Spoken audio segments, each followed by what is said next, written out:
ਸ਼ਬਦ ਸੁਰਤ ਭਵ ਸਾਗਰ ਤਰੀਐ। ਸ਼ਬਦ ਦੇ ਵਿੱਚ ਸੁਰਤ ਕਿਵੇਂ ਲਾਈਏ, ਇਹੋ ਹੀ ਸਵਾਲ ਹੈ ਜ਼ਿਆਦੇ ਸਰੋਤਿਆਂ ਦਾ।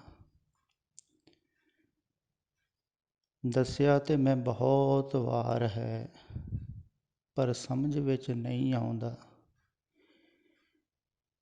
ਉਹਦਾ ਕਾਰਨ ਹੈ ਕਿ ਪ੍ਰਚਾਰਕਾਂ ਨੂੰ ਤੁਸੀਂ ਬਹੁਤ ਜ਼ਿਆਦਾ ਸੁਣਿਆ ਹੈ। ਉਹਨਾਂ ਦੀਆਂ ਗੱਲਾਂ ਘਰ ਘਰ ਗਈਆਂ ਹਨ। ਉਹਨਾਂ ਨੇ ਜੋ ਕਿਹਾ ਹੈ ਨਾ, ਤੁਹਾਨੂੰ ਉਹੋ ਹੀ ਖਿਆਲ ਵਿੱਚ ਵਾਰ-ਵਾਰ ਆਉਂਦਾ ਹੈ। ਜਿਵੇਂ ਕੱਲ੍ਹ ਆਪਾਂ ਗਿਆਨੀ ਸੰਤ ਸਿੰਘ ਮਸਕੀਨ ਜੀ ਦੀ ਗੱਲ ਕਰ ਰਹੇ ਸੀ। ਉਹਨਾਂ ਦਾ ਮੈਂ ਬਹੁਤ ਸਤਿਕਾਰ ਕਰਦਾ ਹਾਂ। ਕਥਾਵਾਚਕ ਦੀ ਤਰ੍ਹਾਂ, ਇੱਕ ਪ੍ਰਚਾਰਕ ਦੀ ਤਰ੍ਹਾਂ ਬਹੁਤ ਅੱਛੇ ਕਥਾਵਾਚਕ ਸਨ, ਪ੍ਰਚਾਰਕ ਸਨ। ਤੇ ਉਹਨਾਂ ਨੇ ਸਿੱਖ ਧਰਮ ਦਾ ਪ੍ਰਚਾਰ ਕੀਤਾ ਵੀ ਬਹੁਤ, ਤੇ ਸਿੱਖਾਂ ਨੇ ਵੀ ਉਹਨਾਂ ਨੂੰ ਬਹੁਤ ਸਨਮਾਨਿਤ ਕੀਤਾ ਹੈ। ਉਹਨਾਂ ਨੂੰ ਸ਼੍ਰੋਮਣੀ ਕਥਾਵਾਚਕ ਕਿਹਾ ਹੈ।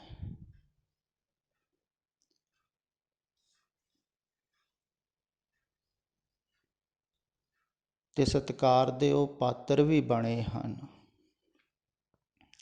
ਕਿਉਂਕਿ ਸਿੱਖ ਧਰਮ ਦਾ ਪ੍ਰਚਾਰ ਕਰ ਰਹੇ ਸਨ ਤੇ ਸਿੱਖਾਂ ਨੇ ਸਨਮਾਨਿਤ ਕੀਤਾ ਹੈ।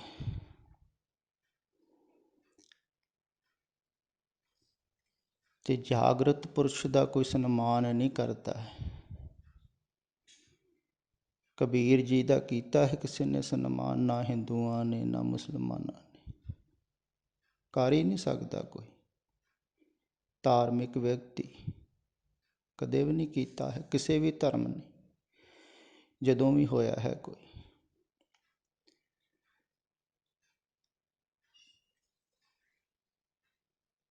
ਕਿਉਂਕਿ ਉਹ ਬਾਹਰਲੇ ਧਰਮ ਦੇ ਪ੍ਰਚਾਰ ਨਹੀਂ ਕਰਦੇ ਹਨ, ਉਹ ਗੱਲ ਅੰਦਰ ਦੀ ਕਰਦੇ ਹਨ ਜਦੋਂ ਵੀ ਕਰਦੇ ਹਨ।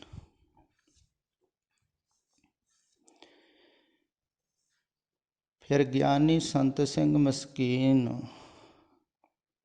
ਨੂੰ ਜਿਹੜੇ ਸੁਣਦੇ ਹਨ, ਉਹਨਾਂ ਨੂੰ ਖਿਆਲ ਹੋਵੇਗਾ ਵੀ ਅਕਸਰ ਉਹ ਇੱਕ ਪ੍ਰਮਾਣ ਦਿਆ ਕਰਦੇ ਸਨ ਕਿ ਜਿਵੇਂ ਮੂੰਹ ਥਾਣੀ ਬੁਰਕੀ ਤੁਸੀਂ ਅੰਦਰ ਪਾਉਂਦੇ ਹੋ, ਚਿੱਥਦੇ ਹੋ, ਚਬਾਉਂਦੇ ਹੋ, ਤੇ ਫਿਰ ਤੁਹਾਡੇ ਅੰਦਰ ਪਚਦੀ ਹੈ ਤੋ ਖੂਨ ਬਣਦੀ ਹੈ, ਮਿੱਝ ਬਣਦੀ, ਰਕਤ ਬਣਦੀ, ਸਰੀਰ ਦਾ ਹਿੱਸਾ ਬਣ ਜਾਂਦੀ। ਇਵੇਂ ਹੀ ਤੁਸੀਂ ਮੂੰਹ ਦੁਆਰਾ, ਜ਼ਬਾਨ ਦੁਆਰਾ ਵਾਹਿਗੁਰੂ ਵਾਹਿਗੁਰੂ ਕਰੋਗੇ, ਕੰਨਾਂ ਦੇ ਨਾਲ ਸੁਣੋਗੇ, ਤੁਹਾਡੇ ਰੋਮ ਰੋਮ ਦੇ ਵਿੱਚ ਚੱਲੇਗਾ।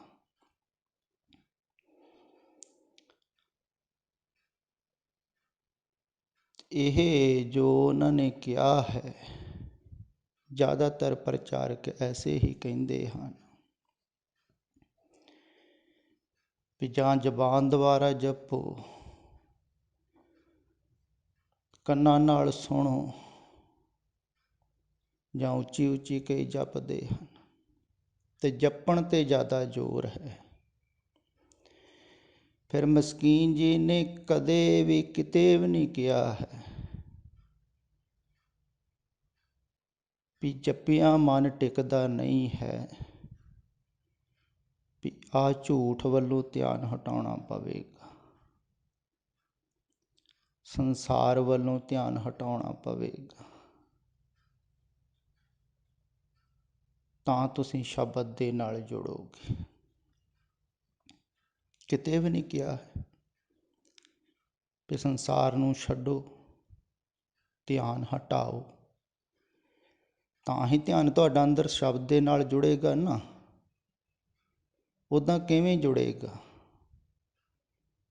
ਜਾਂ ਤੁਸੀਂ ਬਾਹਰ ਰਹੇ ਹੋ, ਇੱਛਾਵਾਂ ਆਕਾਂਖਿਆਵਾਂ ਬਾਹਰ ਦੀਆਂ ਹਨ, ਅਤੇ ਇੱਧਰ ਕਿਹਾ ਜਾਂਦਾ ਹੈ ਸ਼ਬਦ ਦੇ ਨਾਲ ਸੁਰਤ ਜੋੜੋ। ਕਿਵੇਂ ਜੁੜੂਗੀ?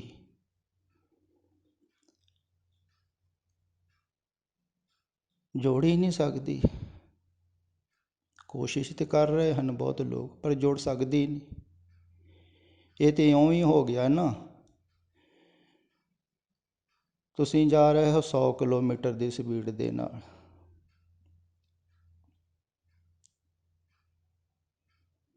ਤੇ ਕੋਈ ਕਹਿ ਰਿਹਾ ਬਿਲਕੁਲ ਰੁਕ ਜਾਓ ਇੱਕਦਮ। ਰੁਕ ਕਿਵੇਂ ਜਾਓਗੇ ਇੱਕਦਮ? ਰੁਕ ਹੀ ਨਹੀਂ ਸਕਦੇ, ਸਪੀਡ ਹੀ ਬਹੁਤ ਹੈ। ਬ੍ਰੇਕ ਵੀ ਲਾਓਗੇ ਤਾਂ ਵੀ ਥੋੜ੍ਹੀ ਦੂਰ ਤੱਕ ਗੱਡੀ ਜਾਵੇਗੀ। ਜੇ ਸਾਹਮਣੇ ਕਿਸੇ ਦੇ ਵਿੱਚ ਟੱਕਰ ਵੀ ਮਾਰੋਗੇ ਤਾਂ ਵੀ ਬਹੁਤ ਚੋਟ ਲੱਗੇਗੀ, ਕਿਉਂਕਿ ਕਾਰ ਹੀ ਨਹੀਂ ਅੱਗੇ ਨੂੰ ਜਾ ਰਹੀ, ਤੁਸੀਂ ਵੀ ਅੱਗੇ ਨੂੰ ਜਾ ਰਹੇ ਹੋ ਕਾਰ ਦੇ ਵਿੱਚ ਬੈਠੇ ਹੋਏ। ਇਸੇ ਕਰਕੇ ਕਾਰ ਮੂਹਰੇ ਵੱਜਦੀ ਹੈ ਕਾਹੇ ਦੇ ਵਿੱਚ, ਅਤੇ ਤੁਸੀਂ ਅੱਗੇ ਜਾ ਕੇ ਸ਼ੀਸ਼ੇ ਦੇ ਵਿੱਚ ਵੱਜਦੇ ਹੋ। ਸੀਟ ਬੈਲਟ ਬੰਨ੍ਹਣ ਵਾਸਤੇ ਇਸੇ ਕਰਕੇ ਕਿਹਾ ਜਾਂਦਾ। ਅਗਰ 100 ਮੀਲ ਦੀ ਰਫ਼ਤਾਰ ਨਾਲ ਕਾਰ ਜਾ ਰਹੀ ਹੈ ਅਤੇ ਤੁਸੀਂ ਵੀ ਵਿੱਚ ਬੈਠੇ ਹੋ, ਉਨੀ ਸਪੀਡ ਨਾਲ ਜਾਂਦੇ। ਤਾਂ ਇੰਨੀ ਸਪੀਡ ਨਾਲ ਜਾਂਦੇ ਹੋਏ ਨੂੰ ਰੋਕਣਾ ਬਹੁਤ ਕਠਿਨ ਹੈ। ਫਿਰ ਰਿਵਰਸ ਹੋਣਾ ਤਾਂ ਹੋਰ ਵੀ ਜ਼ਿਆਦਾ ਕਠਿਨ। ਉੱਤੇ ਰੁਕ ਕੇ ਫਿਰ ਹੀ ਰਿਵਰਸ ਹੋਓਗੇ ਨਾ, ਪਿੱਛੇ ਜਾਓ।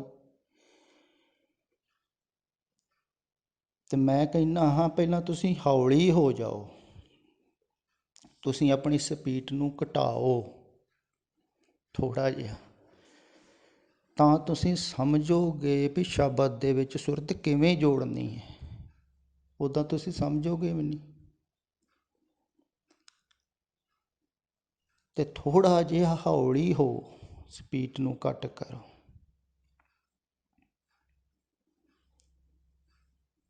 ਅਤੇ ਸਪੀਡ ਨੂੰ ਘੱਟ ਕਿਵੇਂ ਕਰਨਾ ਹੈ? ਹੁਣ ਜਦੋਂ ਮੈਂ ਕਹਿੰਦਾ ਹਾਂ ਨਾ ਵੀ ਸੰਸਾਰ ਝੂਠ ਹੈ, ਅਸੱਤ ਹੈ, ਮਿਥਿਆ ਹੈ, ਇਹ ਬਾਬੇ ਨਾਨਕ ਨੇ ਵੀ ਕਿਹਾ ਹੈ ਬਹੁਤ ਵਾਰ। ਕੂੜ ਰਾਜਾ ਕੂੜ, ਪਰਜਾ ਕੂੜ, ਸਭ ਸੰਸਾਰ, ਬਹੁਤ ਵਾਰਾਂ ਕਿਹਾ ਹੈ। ਫਿਰ ਤੁਹਾਨੂੰ ਲੱਗਦਾ ਹੈ ਵੀ ਇਹ ਜੇ ਝੂਠ ਹੈ, ਅਗਰ ਇਹਨੂੰ ਅਸੀਂ ਛੱਡ ਦਿੱਤਾ ਜਾਂ ਧਿਆਨ ਹਟਾ ਦਿੱਤਾ, ਅਤੇ ਫਿਰ ਕਿਵੇਂ ਅਸੀਂ ਬੜੇ ਉਦਾਸ ਹੋ ਜਾਵਾਂਗੇ, ਪਰੇਸ਼ਾਨ ਹੋ ਜਾਵਾਂਗੇ। ਕਈ ਇਸ ਢੰਗ ਨਾਲ ਸੋਚਣ ਲੱਗ ਜਾਂਦੇ ਆ, ਉਹਨਾਂ ਨੂੰ ਲੱਗਦਾ ਵੀ ਬੜਾ ਖਤਰਾ ਹੋ ਜੂ।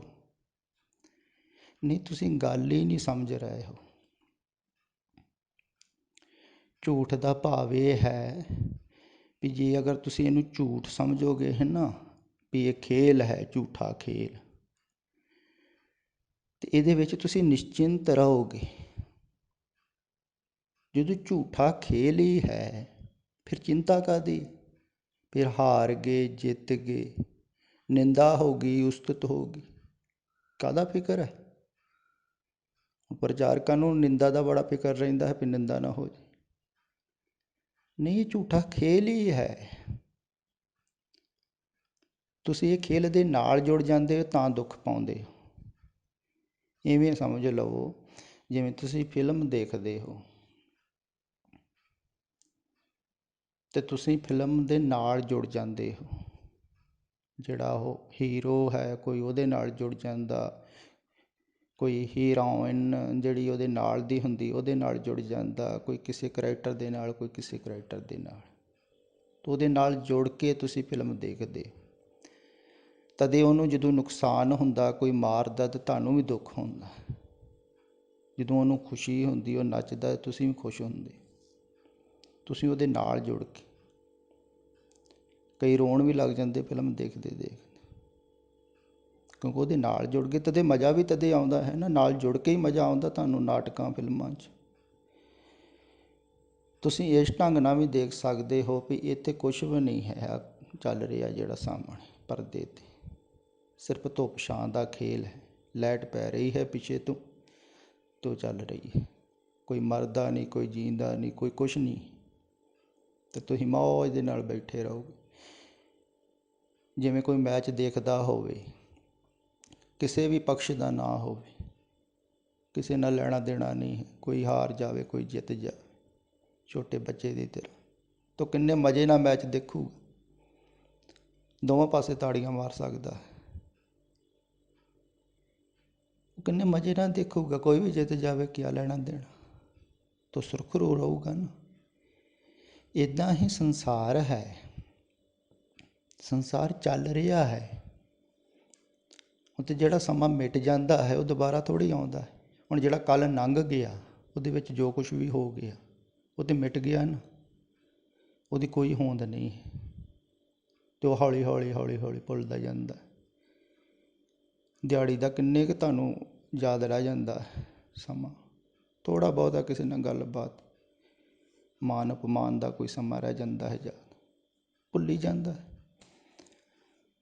ਪਿੱਛੇ ਜਿੰਨਾ ਸਮਾਂ ਹੋਇਆ ਹੈ ਉਹਦੇ ਵਿੱਚੋਂ ਅਗਰ ਤੁਸੀਂ ਇਤਿਹਾਸ ਵੀ ਪੜ੍ਹੋਗੇ, ਕਿੰਨੇ ਕੁ ਸਮੇਂ ਦੇ ਅੰਸ਼ ਹਨ, ਉਹ ਵੀ ਪੂਰੇ ਨਹੀਂ ਹਨ।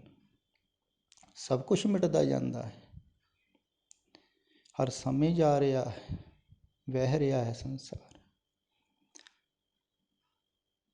ਅਤੇ ਤੁਸੀਂ ਵਹਿੰਦੇ ਦੇ ਨਾਲ ਜੁੜ ਕੇ ਦੁੱਖ ਪਾਉਂਦੇ। ਅਗਰ ਨਿਸ਼ਚਿੰਤ ਹੋ ਕੇ ਇਸ ਫਿਲਮ ਨੂੰ ਦੇਖਦੇ ਰਹੋ, ਇਹ ਵੀ ਫਿਲਮ ਹੀ ਹੈ ਚੱਲ ਰਹੀ, ਪਰਦਾ ਵੱਡਾ ਹੈ, 4 ਚੁਫੇਰੇ ਪਰਦਾ ਹੀ ਪਰਦਾ ਹੈ, ਫਿਲਮ ਚੱਲ ਰਹੀ, ਤੁਸੀਂ ਆਰਾਮ ਨਾਲ ਵਿਚਾਲੇ ਬੈਠ ਕੇ ਦੇਖ ਸਕਦੇ, ਮਜ਼ਾ ਲੈ ਸਕਦੇ, ਫਿਲਮ ਚੱਲ ਰਹੀ। ਫਿਰ ਅਗਰ ਇਸ ਢੰਗ ਨਾਲ ਤੁਸੀਂ ਦੇਖੋਗੇ, ਤੁਸੀਂ ਸ਼ਾਂਤ ਹੋਵੋਗੇ,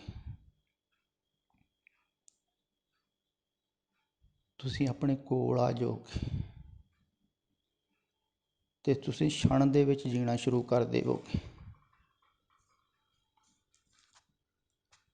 ਤੁਸੀਂ ਪਲ ਦੇ ਵਿੱਚ ਜੀਣਾ ਸ਼ੁਰੂ ਕਰ ਦਿਓ, ਅਤੇ ਪਲ ਦੇ ਵਿੱਚ ਦੇਖੋ ਕਿੰਨਾ ਰਸ ਹੁੰਦਾ ਹੈ। ਜੀਵਨ, ਇਹ ਜੀਵਨ ਜੀਣ ਦੀ ਕਲਾ ਦੱਸ ਰਿਹਾ ਹਾਂ ਮੈਂ ਤੁਹਾਨੂੰ।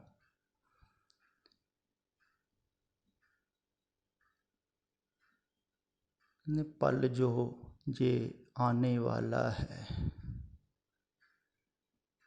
पल जे भी जाने वाला है, हो सके तो इसमें जिंदगी बता दो, पल जो जे जाने वाला है। एक सधारण शायर ने किड्डी ਉੱਚੀ ਉਡਾਨ ਭਰੀ ਹੈ। ਕਦੇ ਕਦੇ ਐਸਾ ਹੁੰਦਾ ਹੈ, ਸ਼ਾਇਰ ਵੀ ਬਹੁਤ ਉੱਚੀਆਂ ਉਡਾਨਾਂ ਭਰਦੇ ਹਨ, ਪਰ ਛੇਤੀ ਹੀ ਧਰਤੀ 'ਤੇ ਡਿੱਗ ਪੈਂਦੇ। ਇਸੇ ਕਰਕੇ ਸ਼ਾਇਰ ਕਵੀ ਬੇਚੈਨ ਬਹੁਤ ਰਹਿੰਦੇ ਹਨ। ਬਹੁਤ ਸਾਰੇ ਸ਼ਾਇਰ ਇਸ ਕਰਕੇ ਹੀ ਸ਼ਰਾਬ ਪੀਤੇ ਰਹੇ। हो सके तो इसमें जिंदगी बिता दो, पल जो जे जाने वाला है। जा ही ਰਿਹਾ ਹੈ ਪਲ, ਤੇ ਇਸ ਪਲ ਦੇ ਵਿੱਚ ਜ਼ਿੰਦਗੀ ਬਿਤਾਓ।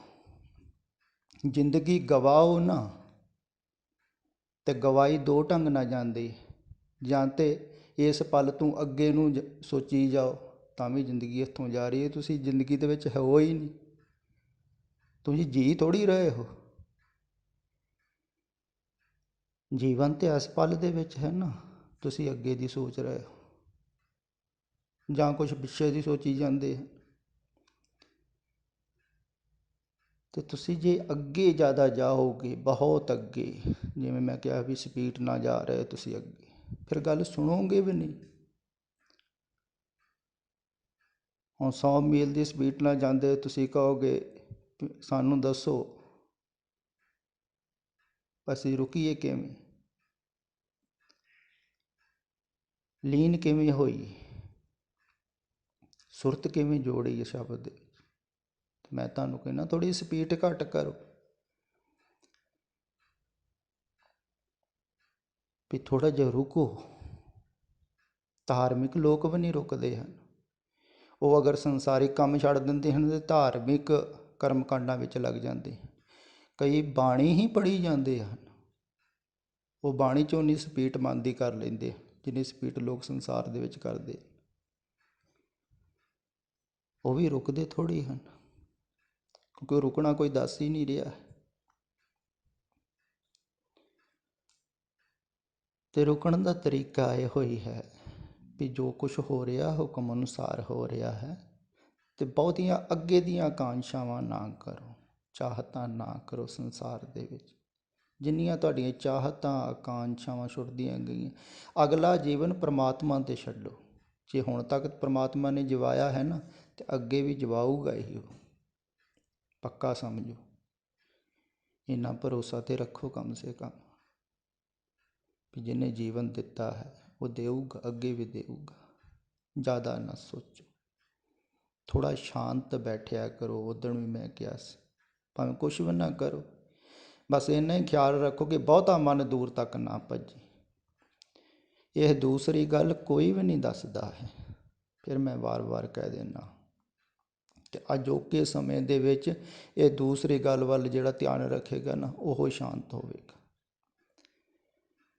ਅਜੇ ਗੁਰੂ ਨਾਨਕ ਦੇਵ ਜੀ ਦੇ ਸਮੇਂ ਦੇ ਵਿੱਚ ਪਹਿਲੀ ਗੱਲ ਜ਼ਿਆਦਾ ਲਾਭਕਾਰੀ ਸੀ ਵੀ ਸ਼ਬਦ ਦੇ ਨਾਲ ਸੁਰਤ ਜੋੜੋ, ਕਿਉਂਕਿ ਬਾਹਰ ਬਹੁਤਾ ਉਲਝਿਆ ਹੋਇਆ ਨਹੀਂ ਸੀ ਬੰਦਾ। ਵਾਸ਼ਨਾਵਾਂ ਕਾਮਨਾਵਾਂ ਨਹੀਂ ਸਨ ਓਨੀਆਂ। ਉਦੋਂ ਲੋਕ ਸਿਰਫ ਲੋੜ ਮੁਤਾਬਕ ਜਿੰਨਾ ਮਿਲਦਾ ਹੈ ਉਹਦੇ ਵਿੱਚ ਹੀ ਸੁਖੀ ਸਨ। ਹੈ ਵੀ ਨਹੀਂ ਸੀ, ਹੁਣ ਕਾਰ ਸਾਹਮਣੇ ਨਹੀਂ ਸੀ ਤੇ ਕਾਰ ਦੀ ਆਕਾਂਸ਼ਾ ਵੀ ਨਹੀਂ ਸੀ, ਕੋਠੀ ਨਹੀਂ ਸੀ, ਕੋਠੀ ਦੀ ਆਕਾਂਸ਼ਾ ਵੀ ਨਹੀਂ, ਚੀਜ਼ਾਂ ਹੀ ਥੋੜ੍ਹੀਆਂ ਸੀ। ਬਹੁਤੇ ਲੋਕ ਤੇ ਪਿੰਡ ਦੇ ਵਿੱਚ ਹੀ ਮਰ ਜਾਂਦੇ ਸਨ, ਸਾਰੀ ਉਮਰ ਭੋਗ ਲੈਂਦੇ ਸਨ, ਪਿੰਡ ਤੋਂ ਬਾਹਰ ਵੀ ਨਹੀਂ ਸੀ ਜਾਂਦੇ ਬਹੁਤੀ ਦੂਰ। ਤੇ ਬਹੁਤੀਆਂ ਇੱਛਾਵਾਂ ਵਾਸ਼ਨਾਵਾਂ ਕਾਮਨਾਵਾਂ ਨਹੀਂ ਸਨ, ਤੇ ਸ਼ਬਦ ਦੇ ਵਿੱਚ ਸਹਿਜੇ ਹੀ ਸੁਰਤ ਜੁੜ ਜਾਂਦੀ ਸੀ। ਅਜੋਕੇ ਸਮੇਂ 'ਚ ਪਦਾਰਥਵਾਦ ਹੈ, ਤੇ ਪਦਾਰਥਾਂ ਦੇ ਵਿੱਚ ਆਦਮੀ ਦਾ ਮਨ ਬਹੁਤ ਤੇਜ਼ ਜਾਂਦਾ ਹੈ। ਨਵੇਂ ਨਵੇਂ ਪਦਾਰਥ, ਨਵੀਆਂ ਨਵੀਆਂ ਚੀਜ਼ਾਂ। ਆਹ ਟੈਲੀਫੋਨ 'ਤੇ ਕਿੰਨਾ ਕੁਛ ਆ ਰਿਹਾ, ਅਤੇ ਅਗਰ ਮਨ ਤੁਹਾਡਾ ਟੈਲੀਫੋਨ 'ਚ ਹੀ ਵੜਿਆ ਰਿਹਾ ਤਾਂ ਤੁਸੀਂ ਸ਼ਾਂਤ ਥੋੜ੍ਹੀ ਹੋਵੋਗੇ। ਇਹਦੇ ਵਿੱਚ ਤਾਂ ਜ਼ਿਆਦਾ ਚੱਲਦਾ ਹੈ, ਅਤੇ ਜਿਹੜਾ ਸ਼ਾਂਤ ਹੋਣਾ ਚਾਹੁੰਦਾ ਹੈ ਇਹਨੂੰ ਵੀ ਘਟਾਊਗਾ ਤਾਂ ਹੀ ਸ਼ਾਂਤ ਹੋਊਗਾ ਨਾ। ਟੈਲੀਫੋਨ ਦਾ ਉਪਯੋਗ ਘੱਟ ਕਰੂਗਾ, ਅਤੇ ਜਿੰਨਾ ਵੀ ਮਨ ਵਿਚਾਰ ਘੱਟ ਹੋਣਗੇ, ਅਤੇ ਵਿਚਾਰ ਜ਼ਿਆਦਾ ਹੁੰਦੇ ਹਨ ਸੰਸਾਰ ਦੇ। ਜੋ ਵੀ ਸੋਚ ਰਹੇ ਸੰਸਾਰ ਬਾਰੇ ਸੋਚ ਰਹੇ ਹੋ, ਆਪਣੇ ਬਾਰੇ, ਪਰਿਵਾਰ ਬਾਰੇ, ਸੰਸਾਰ, ਅਤੇ ਸੋਚਣਾ ਥੋੜ੍ਹਾ ਜਿਹਾ ਘਟਾਓ। ਅਤੇ ਸੋਚਣ ਦਾ ਘਟਾਉਣ ਦਾ ਇਹੋ ਹੀ ਇੱਕ ਸੁਖਾਲਾ ਤਰੀਕਾ ਹੈ ਵੀ ਇਹਨੂੰ ਸੱਚ ਨਾ ਸਮਝੋ। ਇਹ ਮਿਟ ਰਿਹਾ ਹੈ, ਇੱਕ ਖੇਲ ਹੈ, ਛੋਟੇ ਬੱਚੇ ਦੀ ਤਰ੍ਹਾਂ ਜੀਓ ਥੋੜ੍ਹਾ ਜਿਹਾ। ਤੁਹਾਡੇ ਘਰਾਂ ਦੇ ਵਿੱਚ ਹੁੰਦੇ ਹੀ ਹਨ ਛੋਟੇ ਬੱਚੇ, ਨੇ ਇਹਦੇ ਆਲੇ ਦੁਆਲੇ ਹੋਣਗੇ, ਅਤੇ ਵੈਸਾ ਥੋੜ੍ਹਾ ਜਿਹਾ ਸ਼ਾਂਤ ਵੈਸਾ ਜੀਣ ਦੀ ਕੋਸ਼ਿਸ਼ ਕਰੋ, ਅਤੇ ਬਹੁਤੀਆਂ ਦੂਰ ਦੀਆਂ ਆਕਾਂਸ਼ਾਵਾਂ ਨੂੰ ਰੱਖੋ, ਤੁਸੀਂ ਓਨੇ ਸ਼ਾਂਤ ਹੋਵੋਗੇ। ਅਤੇ ਜਿੰਨੇ ਸ਼ਾਂਤ ਹੋਵੋਗੇ ਨਾ, ਥੋੜ੍ਹਾ ਜਿਹਾ ਆਪਣੇ ਕੋਲੇ ਆਵੋਗੇ।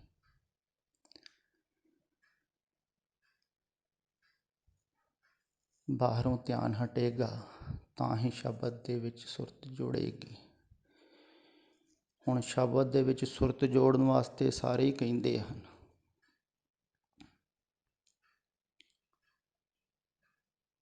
ਪਰ ਸ਼ਬਦ ਦੇ ਵਿੱਚ ਸੁਰਤ ਜੁੜੇ ਕਿਵੇਂ? ਅਤੇ ਜਿਹੜੇ ਕਹਿੰਦੇ ਹਨ ਉਹਨਾਂ ਨੇ ਵੀ ਜੋੜ ਕੇ ਕਦੀ ਦੇਖੀ ਨਹੀਂ ਹੈ ਨਾ।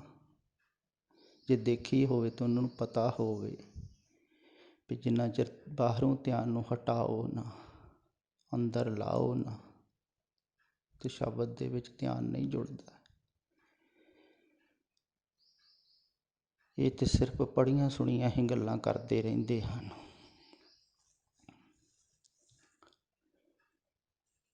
ਇਹ ਜਿਹੜੇ ਘਰ ਦੀਆਂ ਗੱਲਾਂ ਕਰਦੇ ਹਨ ਨਾ, ਉਸ ਘਰ ਨੂੰ ਇਹਨਾਂ ਨੇ ਦੇਖਿਆ ਨਹੀਂ ਹੈ,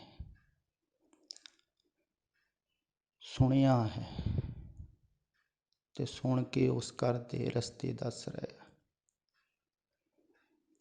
ਅਤੇ ਜਿਹਨੇ ਦੇਖਿਆ ਹੈ ਨਾ, ਉਹਨੂੰ ਹੀ ਪਤਾ ਹੈ ਰਸਤਾ ਕਿੱਧਰ ਨੂੰ ਅਤੇ ਕਿਵੇਂ ਜਾਂਦਾ ਹੈ। ਧਾਰਮਿਕ ਜਗਤ ਦੇ ਵਿੱਚ ਜਿਨ੍ਹਾਂ ਨੇ ਜਾਣਿਆ ਹੈ, ਉਹਨਾਂ ਨੇ ਕਿਹਾ ਹੈ ਅਤੇ ਲਿਖਿਆ ਹੈ। ਲਿਖੇ ਹੋਏ ਨੂੰ ਪੜ੍ਹ ਕੇ ਵੀ ਤੁਸੀਂ ਰਸਤਾ ਨਹੀਂ ਜਾਣ ਸਕਦੇ। ਜਿੰਨਾ ਮਰਜ਼ੀ ਅਰਥ ਕਰੀ ਜਾਓ, ਸਮਝੀ ਜਾਓ,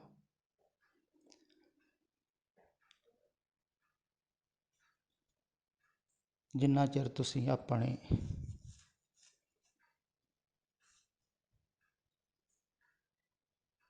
ਜਿੰਨੇ ਜਾਣਿਆ ਹੈ ਉਹਦੇ ਕੋਲੋਂ ਨਾ ਸਮਝੋ ਰਸਤਾ। ਜਿਹਨੇ ਘਰ ਦੇਖਿਆ ਹੈ ਨਾ, ਉਹਨੂੰ ਪਤਾ ਹੁੰਦਾ ਵੀ ਵਾਸਤਵਿਕ ਘਰ ਜਿਹੜਾ ਹੈ ਨਾ, ਉਹਦਾ ਰਸਤਾ ਤੁਹਾਡੇ ਅੰਦਰ ਨੂੰ ਹੈ। ਤੁਸੀਂ ਅੰਦਰੋਂ ਆਪਣੇ ਘਰ ਤੋਂ ਬਾਹਰ ਨੂੰ ਗਏ ਹੋ। ਇਹ ਇੰਦਰੀਆਂ ਥਾਣੀ ਤੁਹਾਡੀ ਧਿਆਨ ਬਾਹਰ ਜਾ ਰਿਹਾ ਹੈ। ਇਹ ਤੁਹਾਡੇ ਘਰ ਦੇ 9 ਦਰਵਾਜ਼ੇ ਹਨ ਅਤੇ 9 ਦਰਵਾਜ਼ਿਆਂ ਥਾਣੀ ਧਿਆਨ ਬਾਹਰ ਜਾ ਰਿਹਾ ਹੈ।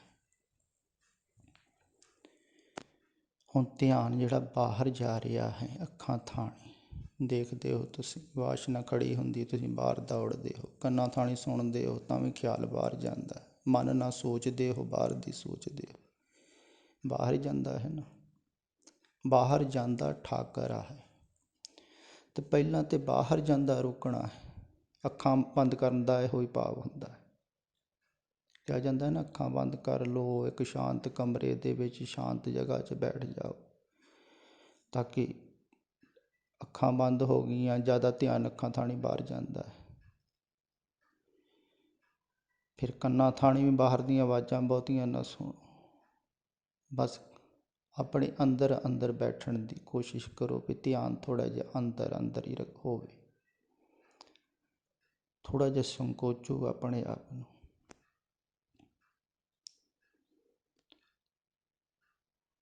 ਅਤੇ ਆਪਣੇ ਅੰਦਰ ਹੀ ਜਾਣਾ ਹੈ।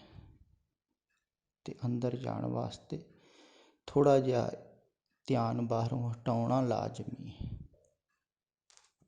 ਸ਼ਬਦ ਦੇ ਵਿੱਚ ਸੁਰਤ ਜੁੜੇਗੀ, ਇਹ ਮੈਂ ਪੱਕਾ ਕਹਿਣਾ।